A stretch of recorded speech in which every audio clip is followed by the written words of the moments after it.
तमिलनाडु की राजनीति में अब एक नया चेहरा नहीं बल्कि एक नया अंदाज दिखाई दे रहा है। सिनेमा के पर्दे पर गरीबों के मसीहा बनने वाले थलपति विजय अब असली राजनीति में भी उसी छवि को जमीन पर उतारते हुए नजर आ रहे हैं। मुख्यमंत्री की कुर्सी संभालने के सिर्फ एक हफ्ते के भीतर विजय का पहला बुलडोजर एक्शन सामने आया है और इस कार्रवाई ने पूरे तमिलनाडु में सियासी हलचल पैदा कर दी है। लोग कह रहे हैं कि अब तमिलनाडु में भी योगी मॉडल की झलक दिखाई देने लगी है।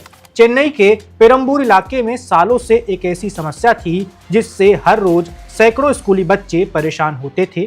गणपति स्ट्रीट और रामाकृष्णन स्ट्रीट के बीच सीधा रास्ता नहीं होने की वजह से बच्चों को स्कूल पहुंचने के लिए करीब 1 किलोमीटर का लंबा चक्कर लगाना पड़ता था।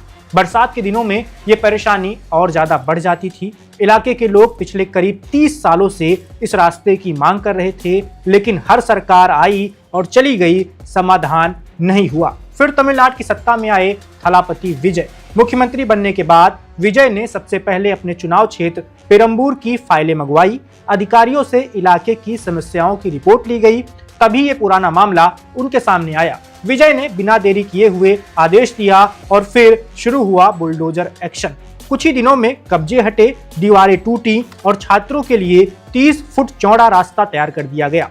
अब बच्चे बिना लंबा चक्कर लगाए सीधे स्कूल पहुंच रहे हैं। इलाके के लोगों का कहना है कि जो काम 30 साल में नहीं हुआ वो विजय ने एक हफ्ते में करके दिखा दिया है। यही वजह है कि अब विजय की तुलना उत्तर प्रदेश के मुख्यमंत्री योगी आदित्यनाथ से होने लगी है, क्योंकि योगी सरकार की पहचान भी तेज फैसलों और बुलडोजर कार्रवाई से जुड़ी रही है। अब तमिलनाडु में विजय के इस कदम को उसी अंदाज में देखा जा रहा है। दिलचस्प बात यह है कि विजय ने राजनीति में कदम रखते ही खुद को सिर्फ भाषण देने वाला नेता नहीं दिखाया, उन्होंने शुरुआत से ही सीधे एक्शन से की है। यही कारण है कि सोशल मीडिया पर उनके समर्थक उन्हें एक्शन सीएम कह रहे हैं। पेरम्बूर में लोग विजय के पोस्टर लगाकर उनका धन्यवाद कर रहे हैं। छात्रों के परिवारों में भी खुशी का माहौल देखा जा रहा है। थलपति विजय का राजनीतिक सफर भी किसी फिल्मी कहानी से कम नहीं है। सिनेमा की दुनिया में सुपरस्टार बनने के बाद उन्होंने राजनीति में एंट्री ली। लोगों को लगा था कि ये सिर्फ स्टारडम का असर होगा,